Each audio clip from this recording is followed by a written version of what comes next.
Every single day, people take unwanted or unused items to thrift and antique stores across the country. But as the saying goes, one man's trash is another man's treasure, and we're here to prove it.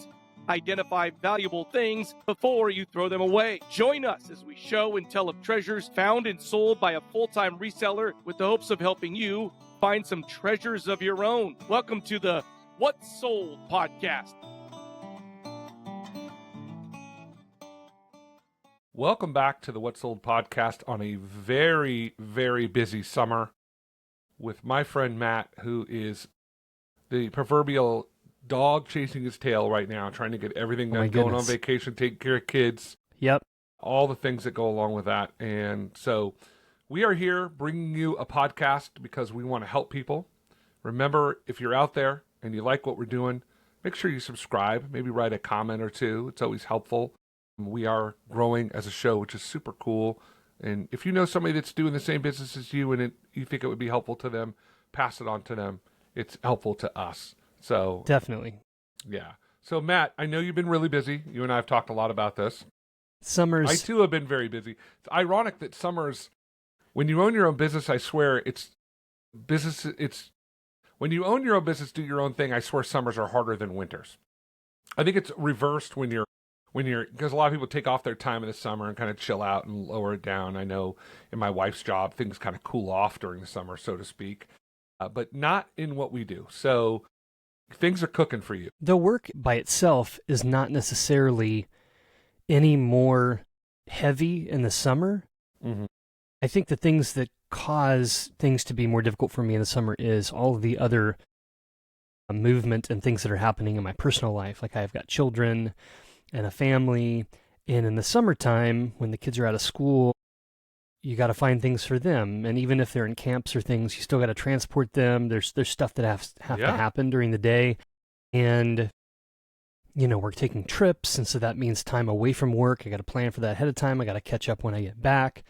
And I wonder what it would be like if I were single. I think if I were single or if I didn't have kids, it wouldn't, a lot of the things that I don't want to say distract, but the other responsibilities that take my time and are a priority that come first, you know, everything in the business is always sort of competing for my time because certain things have to be done. There's always things that can be done, but certain things have to be done on certain timetables. Like when I sell something, I have to say, you know, locate it and package it and ship it within my shipping and handling window, or else a person's going to get upset. And they have, you know, they would be justified in being upset if I take a week to do it, right? That's the stuff. It's all good. It's just that, you know, I have family stuff. I've got not only things to fulfill and things to list, but I've got stuff to repair. I'm in the middle of 2 different pieces of artwork I'm repairing.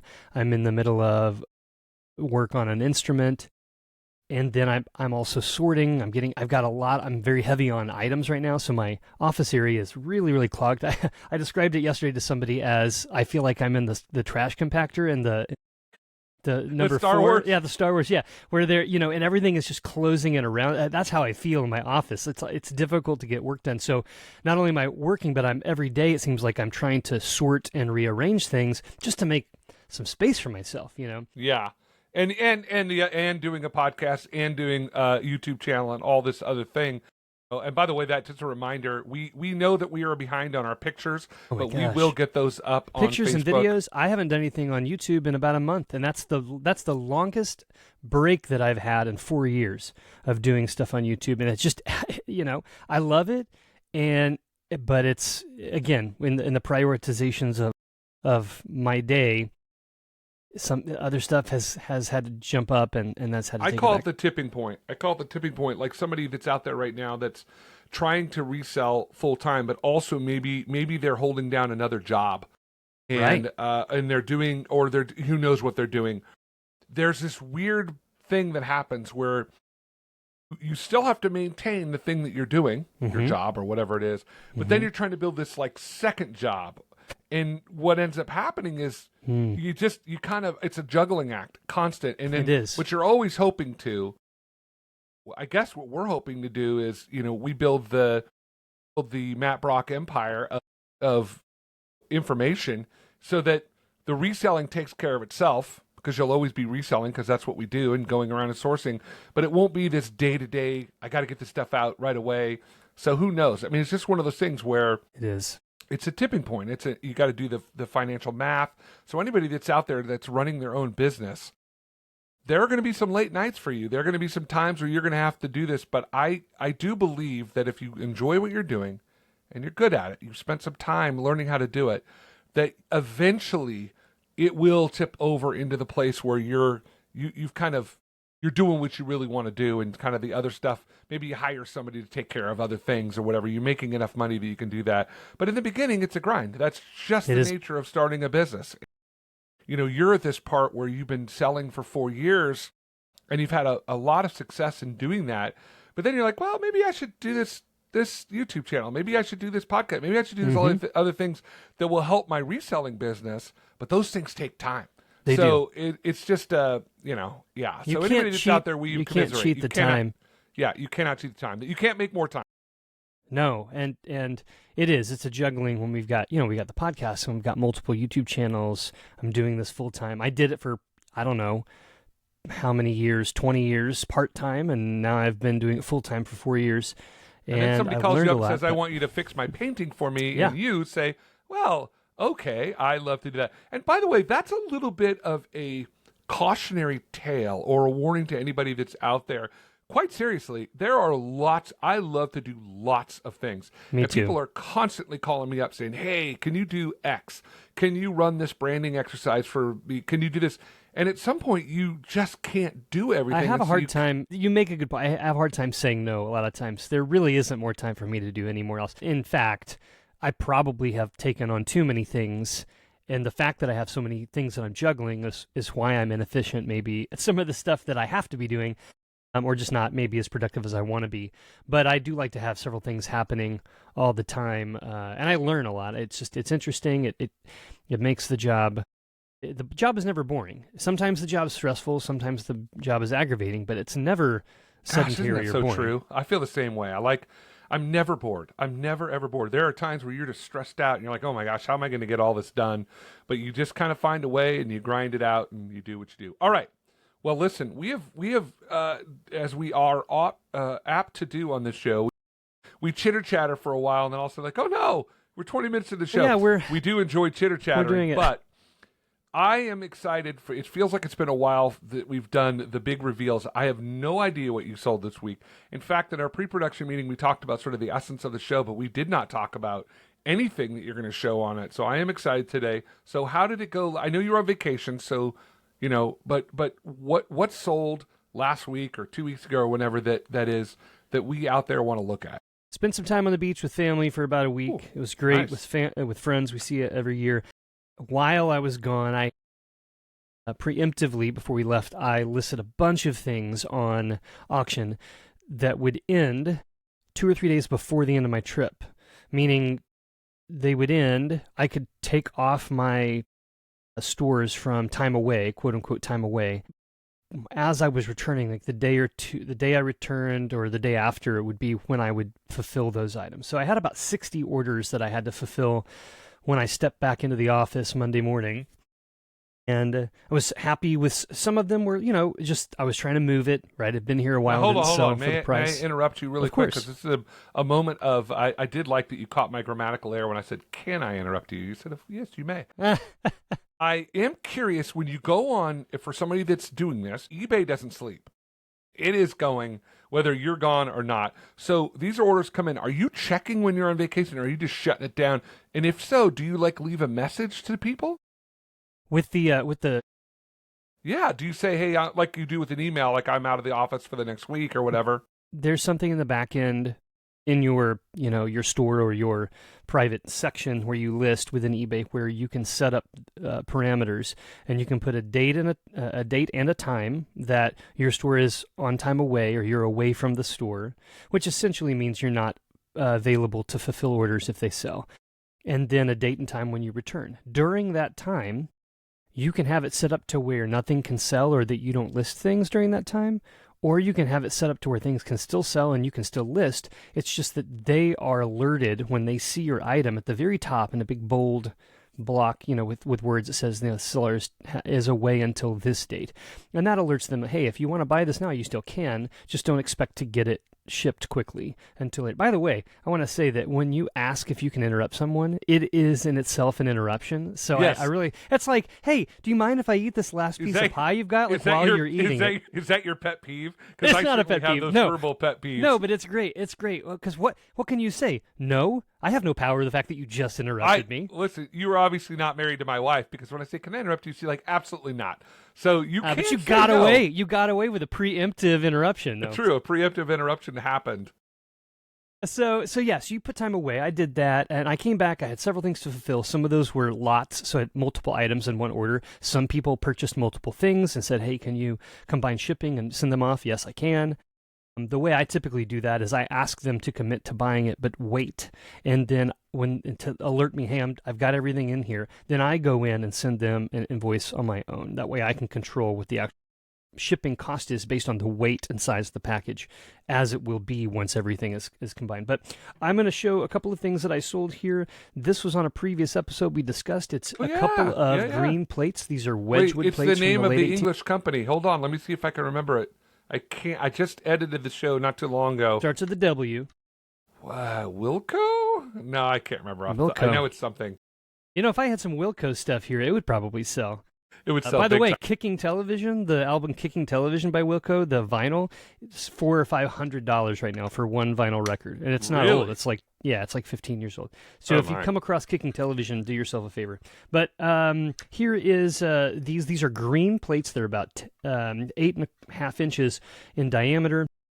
They are there's like a relief, so they are not flat. They actually have a texture to them. They're a cornflower shape, but they're green and glazed. They call them majolica, and I paid $10 for this pair at an estate sale and sold them for $60. Nice. So it was a good sale. Wedgwood stuff is pretty highly collectible. Wedgwood. That's Wedgwood. Yeah, that's the stuff. Another one, and this is the same estate sale. This is a large platter that is, porcelain. It's got.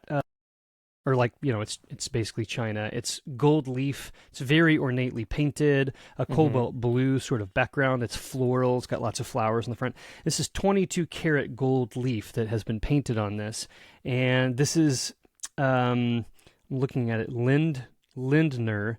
It says Bavaria, but it has stamps and things on the back of it. I paid $20 for this at the same estate sale. And do you want to guess how much this would have sold for? I had it listed for $360. Whoa. And I ended up selling it for $340.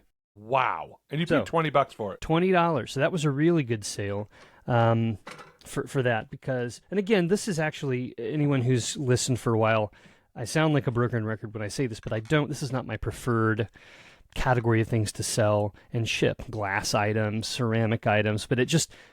Sometimes I can't help myself when I see a potential, the green plates don't necessarily represent the best possible earnings on that, but a $20 expense, $340 after fees, I'm still making, in the high 200s in profit.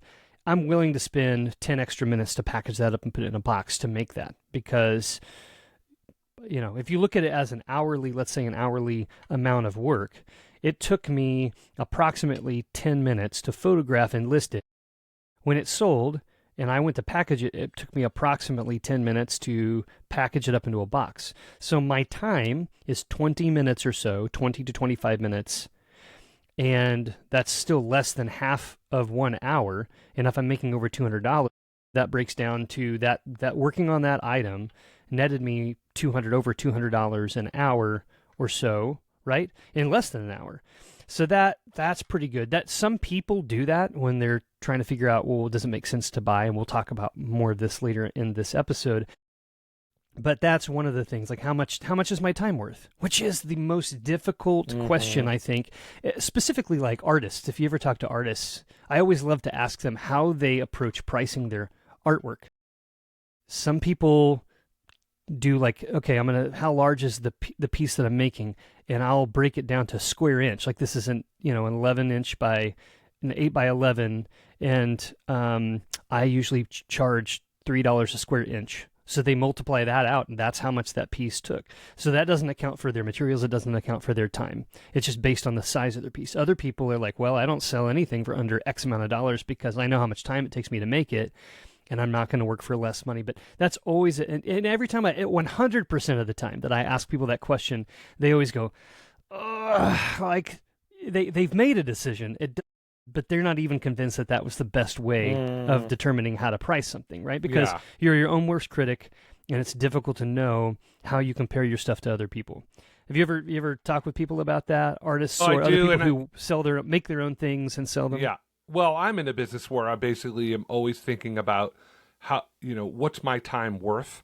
And it is a challenge because some of it's what's the market going to bear? Some of it is do you think that the project you're working on has a benefit longer than just that? So there's like the initial sale, right? But if you're an artist, maybe you're selling this art, but you want to get your name out there. That's part of the whole so there's a lot of math to run as to how to price something. So the hourly rate I give my friends is very different than the hourly rate I give someone who just came in off the street that wants my help. So it's just there's a lot of different factors involved in something like that. There really tough. are. It's not easy. No. And we'll come back to that in just a moment. I'm going to show one more thing. This is something I didn't purchase this. This I'm selling for someone else, but it is a stack. And again, we're going to upload these photos for you. But it is a bunch of baseball cards and several sleeves that would have been, again, a binder, right? You put them in the little packages. And this particular, which it's not a complete set, but I would say it's about 98% complete, is the 1986 Topps baseball set. And so the top cards in here would have been Bo Jackson and probably Barry Bonds out of this. Now, those two are not in here, right? Those cards in really good condition, graded, would sell for hundreds of dollars, maybe more than that. But this, it's a bunch of cards. 86, I think, is a really interesting year, and that's one of the reasons I brought these up to talk about. Real quick, I didn't buy these, but they sold for $100. I wouldn't have probably bought these had they been out, and the reason is any baseball card from around 1985 into really the 90s and early 2000s, 99.9% of them aren't really worth much at all. And the reason is that around 85, 86 is when they started really, really mass producing these cards. Mm-hmm. So in the time when I was heavily collecting as a kid, that was when all of a sudden they weren't worth anything. And you still had these Beckett's and these things out who you look at, this one's worth 75 cents. No, it was probably worth like fractions of a penny, even though the Beckett said that. But anymore, in whole unopened packages of these cards, you can get dozens, 50, 100 packs of unopened cards from the late 80s and early 90s for like $5, $10. Like really? They just don't have the value. Now you might because they were made. There were too many of them made. Too many of them made. Even if you find the card that's like the best card in the whole set and it's fresh pulled out of a pack, you're not going to get much for it unless you pay to have it graded. And again, because there were like millions of these made, guess how many people have graded that card graded as a 10 out of 10? Already lots. Yeah, exactly. And those players are not playing today, so they're not as popular as today's sports stars. So there's a lot of things working against it, but this particular individual I was doing some work for, it was exactly that. Lots of old packs hadn't been opened, lots of these cards. There were a handful of older ones in there that have value, and if you have older cards, and by older I mean preferably 1970s or earlier, that are in really good condition, and by the way, condition, there's lots of factors there. It's not just, did I pull it out of a pack and it looks like the corners aren't bent. It has everything to do like what good a quality is the print on it? Is it centered or not? Are there smudges and oils on it? There's all kinds of things. These people at these grading companies put them under a microscope, okay, and they really look at these things. So I was happy to get that $100 because I didn't want to have to go through and pull every single card out of there. It wasn't worth my time. You know what I mean? It wasn't worth the time to do that. So sports cards can be super popular. When they got into the 2000s, they started having these ones signed, actually signed, hand-signed players, or it's a piece of their jersey, or it's a piece of wood from the old stadium, right, that's been taken down, and they put that in the card. Some of those things can have great value, but you're now entering the world of like people who full-time buy and sell cards. They're buying them. They're not going to Walmart and Target and trying to hope that they get them. They're buying them online right when they come out. They're getting boxes of them for multiple thousands of dollars. They're opening them all up because they know they only have to get a half dozen of these really nice cards to make all their money back and be in the profit. Plus, they got everything else left, right? And that's the card world. I'm not in that world, but I generally understand how it works. But anyway, so those are cards. So what if you had the entire 1952 Topps series? Would that be worth money? Absolutely. I mean, it depends on the condition, right? You can have the whole set. Mint condition. Oh, 52? You're going to have some greats, some of the like Hall of Famer greats in that set. Probably multiple thousands of dollars, I would assume. Now, you can have entire sets graded without even having to have them individually graded. People do that sometimes. Sometimes they'll take an entire box set that's never been opened. They'll just send that off to PSA or whoever else and have those graded. If you look up any card by any person, but particularly highly collectible ones of nice, well-known, successful players, and you look at the sold prices, the high value cards are always going to be graded, and the highest are always going to have a 10 out of 10. It's very difficult to find, especially older cards today, with that high of a grading. But some of them that are really rare or really sought after, even a grade of a 4 or 5 could still bring hundreds of dollars, depending on what it is. So that may be we may need to do a whole episode at some point. You could do multiple episodes. There are people who have entire podcasts dedicated to the sports trading world, the sports card trading world. I think we need to take a stab at that in the sense you're more of a generalist as a reseller, but it's still things that we need to be on the lookout for and knowledge that we need to have as resellers. So that will definitely be a topic. I am always writing down topic ideas, and that is definitely one that's going to be on the list. Sports cards. Yeah, it's sports cards, comic books, collectibles in general absolutely can have incredible value if you find the right ones. That's right.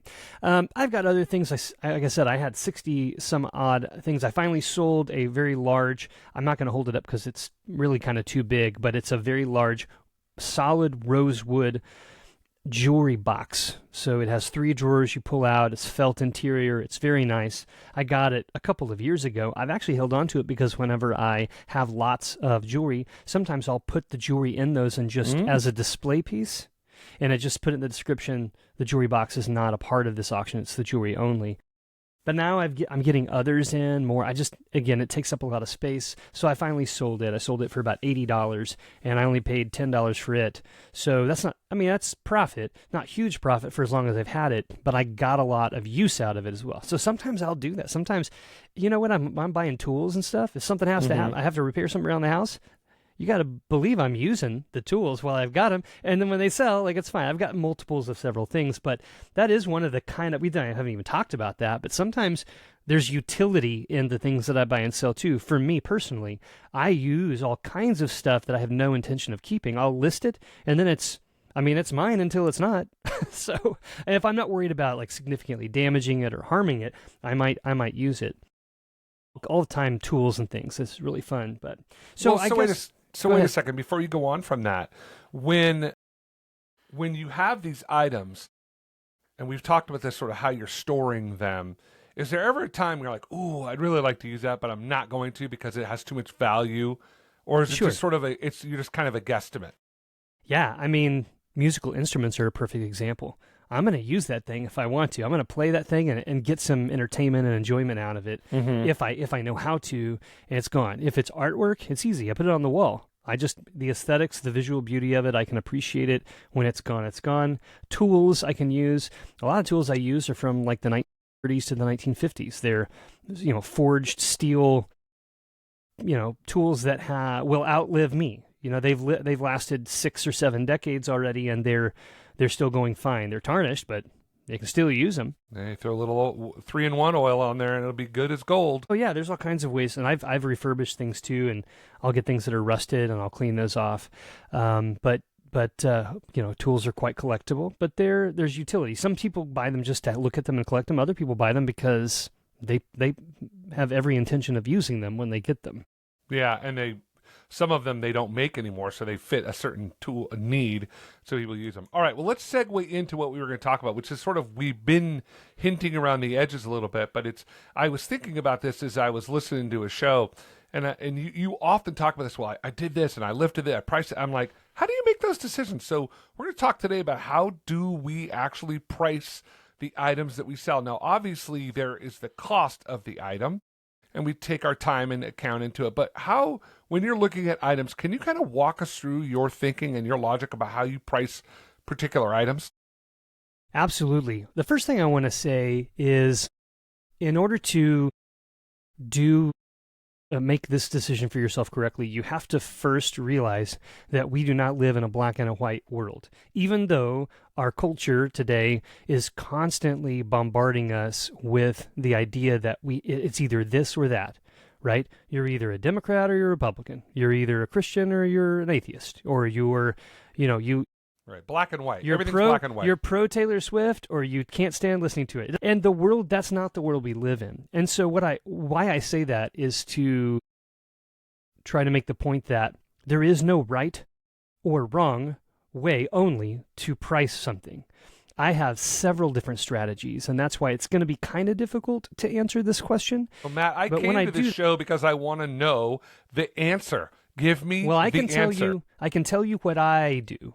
Okay. But but the caveat here is, or the what I have to say is that what I'm doing today is not what I did 4 years ago, and probably not what I'll be doing 4 years from now. Gosh, I love that about that, though. I love it. You have to be watching. You do, yeah. So the two, I would say, pieces of information that I use to start to decide how I price something are: how much did I pay for it, and is this item, what's the average sale price of this item today or in the last 3 months? So if I sell on eBay primarily, which I do, or if you out there listening sell on eBay, that's one of the best platforms to use for determining current values, because they allow you to see the exact sale price of any item that you put in a search query over the last 90 days, and you can track things. So when I'm in a store and I see an item, I see the price. If I have enough money to buy it at that price, regardless of any other information, then I continue to look into it. If I don't, I put it down. So if I pick something up and it's $10,000 and I don't have $10,000 to spend no matter how much I'm going to make on it, I put it down, right? That's the very first thing. But if I'm like, okay, this is $3, does it make sense to pay the $3 for this? It doesn't always, by the way. That's not a lot of money, but it still doesn't always make sense for me to spend $3 on a thing, or even a lot of things. It depends. So then I get out my phone and I search this item. I look at sold items, and I just scan down, and I'm looking. Okay, this one was $20. This one was $34. This one was $17. This one was $15. This one was $30. And I'm trying to get an idea in my head. Okay, on average, this is selling for about $20 to $24, and they're asking $3. I'm also looking at that point. Okay, it maybe looks like the price to spend is going to earn me a profit. I'm going to come away with $15-16 profit. But the next thing I look at is that going to take me 6 months to sell it? Or am I going to sell that in 7 days or 2 weeks? Now, this is where it gets more complicated, because whether or not I want to let money sit out there for 6 months to make $16 or not has everything to do with the money I have available today and what else is happening in my business today. Do I already know where I'm going next week and I want to have that $3 available for this big outdoor sale I'm going to, or not? And so I start to factor in these other things, but it's always the price it costs and how much it's selling for. So if you see that it's not selling for more than $10, a $3 expense doesn't make sense for me, because I want to make, for things I spend $5 or less on, I want to make 10 times my money back.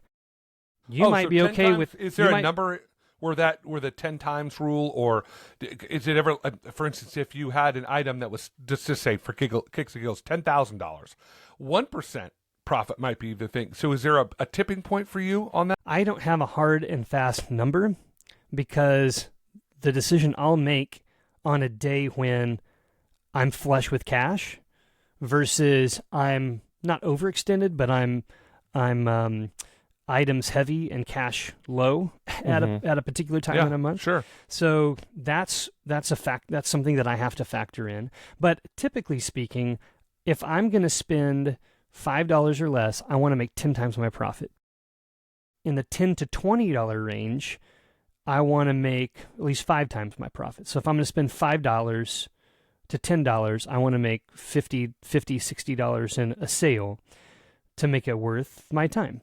I don't want to spend $20 on something that I'm only going to make $10 profit on, and it takes 6 months to do that, because I can make better opportunities will come along multiple times in the next 6 months. I would rather have that money then. So again, I'm doing this full time, meaning I earn my income that pays my monthly bills, and so I have time frames just that are unique to me and my situation and my family that are not what other people are listening. So if you're doing something part-time and you have this money available that is extra, it's not something you need, and doesn't matter to you if you sell it in a year or 2 years, you're going to always be doing this part-time, then maybe that type of a purchase would make sense for you. But for me, it doesn't, because I'm also going out sourcing all the time and finding things all the time. And I'm, like I said, I'm in a trash compactor type moment where I'm feeling a little claustrophobic in my own workspace because I've got so many items. The last thing I want to do is go buy another item that's going to clog up my office that's going to take me a year to move out, because that starts to affect my mood and mental health while I'm working. Unless it's like a treasure. Unless you look at it and you say, wow, okay, this is worth a lot. And I know that I could sell it. And maybe it'll take me a year, and maybe it's $500. Let's just say, but I know that it's going to sell for $10,000 at some point. One good example of that was the time that I bought a bunch of very highly collectible antique fishing reels that were all in pristine condition. That was a time when I definitely stretched my expenses. I didn't want to spend as much as I did. I ended up spending about $2,200 in the span of a week, which was at the time a whole lot of money for me to spend. But I could have I bought, I'm trying to remember how many I bought, 30 or 40 some reels. So I was spending between $40 and $100 per reel. I could have only bought the 10 nicest ones and left the rest, but I knew I was going to make money. Off of that $2,200, I did about $15,000 in sales in a 30-day period of time. So that made sense for me to spend $50 and $100 a piece, because I knew I was going to be making several hundred to several $1,000s per item. So you're right. When certain opportunities that are unique, really, really juicy, they look like, and you see the sales that are happening. There's a lot of sales. They're happening consistently. They're happening for consistently much higher sale prices than what they're asking for you to spend on the item. Then it makes sense to do that. So I always want to make a certain, I want to double, triple, quadruple, or more my money based on what I'm spending. But as the price gets higher, the amount I need to make on it and the time becomes the biggest factor. I kind of have in my mind what I need to make, but I don't want to, let's say it's an instrument and it's $2,000, okay, and I can make $800 profit on that, I need to sell that within 60 days for me and my cash flow, because I'm not okay just leaving $2,000 sitting in my store of actual cost for a year to make $800. I can make more than $800 in less than a year with $2,000 spread out amongst other things that I could buy that year. Does that am I making sense when I say that? Yeah, totally. So how do I price this, Matt or Rusty? What do I do when pricing this? You look at how much you paid, what do you need to get, is it selling, and how long can you float that money? It's time and money, and time is money, as I've kind of described. As long as you're still working every day and doing it. Now, if this is your only opportunity to source, and you only do it when you're on vacation or whatever, and you're not going to see anything else for 2 or 3 months, well, maybe it's the best opportunity you have right now to get something, so you should go for it. But I'm going out tomorrow. I'm going to go out multiple more times this week. And the last thing I want to do is buy things that are going to take me a year to sell, when I could buy a bunch of gold for almost nothing and sell it in 48 hours to make my profit, which happens sometimes. Yeah. So let's unpack that just a little bit. So let's say you bought that instrument. You're like, I'm sure this antique Gibson's going to sell in 60 days, and it doesn't. It's for whatever reason. There's a million reasons why it might not. Well, what do you do as the king of reselling when you run across a situation where something like that you were pretty sure was going to sell, and you did your math based on that, and it doesn't? How do you lower the price or change? What do you do to adjust that? What it usually means is I am going to have to spend more time and work to sell this than I thought I was going to have to. By that I mean, okay, it's not selling at this on this platform that I thought it would in the certain amount of time I thought it would. So now I need to expand to multiple other platforms or locations where I might find a buyer. I'm not finding the buyer that I want for this here. So now I need to start trying to sell on Facebook Marketplace, or maybe I need to put it on another platform. Maybe I need to take it into my antique store that I sell at. Maybe I need to call some people that I know who are musicians and see if anybody's looking for something. Fish it out there, right? So that's going to take more time. So I might be able to sell it simply by expanding my potential buyer channels. The other option is, well, I made either the right buyers, there aren't as many qualified buyers out there as I thought, or maybe I just have this price too high. Maybe what I thought I was going to earn on it is not as high right now. And things in the market change. Sometimes I made a mistake on it, and sometimes the market just shifted, and I can't control the market. So I will probably do a combination of those two. I will probably lower the price slightly. I'll delist it and sell some. I'll make it so it's almost like a new item in eBay. And sometimes I just go and take different pictures. It's been sitting there for a month. Everyone who would be interested in this particular instrument has already seen it and passed. So if I just keep putting it up there, they'll see the photo. They'll remember they saw it already. They passed by it. So I'll shuffle the pictures up. I'll take better pictures and better light. Sometimes it's as simple as that. I don't even have to change the price. I go in and put better and newer pictures in. All of a sudden, boom, it sells. And so in that case, my photographs, my visual images were just not enticing enough to get that buyer. So yeah, I might change up the wording, lower the price a little bit, change the photos, find new channels. Do you ever say, we've talked about this quite a bit, where you have jewelry sold in a lot or things sold in a lot? Do you ever have things that you've got a bunch of individual items that aren't selling, and you say, you know what, I'm going to put them in a lot and see if I can sell it that way? Well, absolutely. All the time. I was thinking in my mind more regarding like the instrument example you gave. But if we're looking at all things across my store, that is definitely one of those things where if I'm not much into something, or say I had bought a big lot of jewelry, already made my money back on some of them, I've got all this stuff that I've got no cost in anymore, it's super easy for me to put multiples of those things together, because it doesn't matter how much it sells for, its profit at that point. I have no cost in it anymore. The idea of floating cost is that if I still have money into something, that's always in my mind. How much do I need to get back before I'm actually making profit? But of the things I have that I have no cost in anymore, I have a lot more flexibility with what I do with that.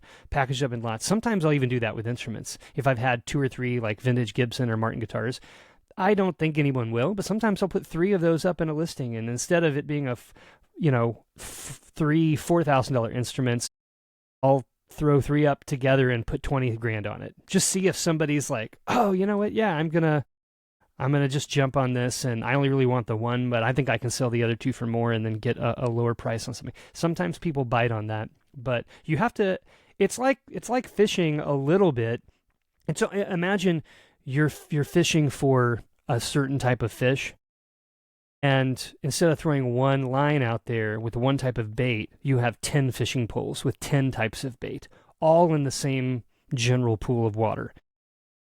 Doesn't matter which one they bite on. The ending's going to be the same. So that's kind of Yeah, so it sounds like it sort of, there's like the A+ sale, which is like exactly what I thought it was going to be in the time, the optimal sale, and then we kind of grade down from there. And I've said, and we're running short on time, but I want to remind people that you've also said there are times where you just take things and donate it. When you've got it, you're like, hey, it's a loss. I bought it and it's just not going to sell, and I need to move on to something else. So is that a part of the metric for you, is to say, you know what, I've already gone past the point where I'm I've already lost money is not the right word but it is essentially a loss. And to say I'm going to donate it, people didn't want it or for whatever reason. I do that. So I do all those things to try to sell it. If I'm just tired of it, it's been here too long, not worth what I thought it was. It came in with a bunch of stuff that I bought and I was wanting it for those things. And this I knew had no value, but it just came with it. That happens a lot, especially if you buy big buyouts or big bulk things. It isn't a loss until towards the end of the year. And the reason for that is if you have your own business, like I do doing it, there are lots of ways that you can get tax deductions through donations to charitable organizations. So the first round of donations is to a local charity or thrift stores, and I will get receipts so that I can claim that on taxes. Then for Goodwill, for most of the time, it's up to $500 a year, so I max that out every year. Then I might find some local schools and see if they're running fundraisers and things and say, hey, I'll donate some stuff that you can sell and you just keep the money. And then you know what I mean? There's all kinds of things. And so at the end of the year, I mean, I've got half a dozen or more separate line items on charitable donations that I do. And those aren't losses. I'm just transferring earned income to a category of where I'm not paying the taxes on the cost of what those were when I bought them. But then after that's exhausted, then yeah, that's a part of the loss that I just have to factor into my business at the end of the year. Wow. My head is always reeling I'm thinking about all the things. You just can't replace time, Matt. Time and experience, man. Time and experience. So for any of you that are out there that are trying to, or saying, scratching your head and maybe have a question, feel free to email us at whatsoldpodcast@gmail.com. We'd love to see the email. Let us know if you have specific questions. We're always happy to answer them on the air. But otherwise, that is all the time we have. Matt, as always, I give you the last word. Anything else for people you want to send them out with? I think that the pricing question is one of those questions that worries and trips newer resellers up the most, because you're worried you're going to sell something for too little, or you're worried you're going to price it too high and no one's going to want it. I want to just say, we've all been there. Don't stress about it. Here's what's going to happen. If you price it too low, it's going to sell. You might not have made a little bit more that you could have, but it did sell fast and you're making money. That's a win. If you price it too high, and you give it a little bit of time, you'll know that and you'll learn pretty soon. You just lower it a little bit or you back up. There's other things you can do to sell it. You didn't do anything wrong. Some of this is a little bit of guesswork. You're using context and information, and then you're making your best shot. And sometimes it works out, sometimes it doesn't. But that's no different for people who do it full time like me. Yeah, excellent. Well, great word as you send us out. We will be back with a brand new show next week. Thank you guys for listening. Remember to like, follow, subscribe, all those fun things. And otherwise, have a great week. Good luck.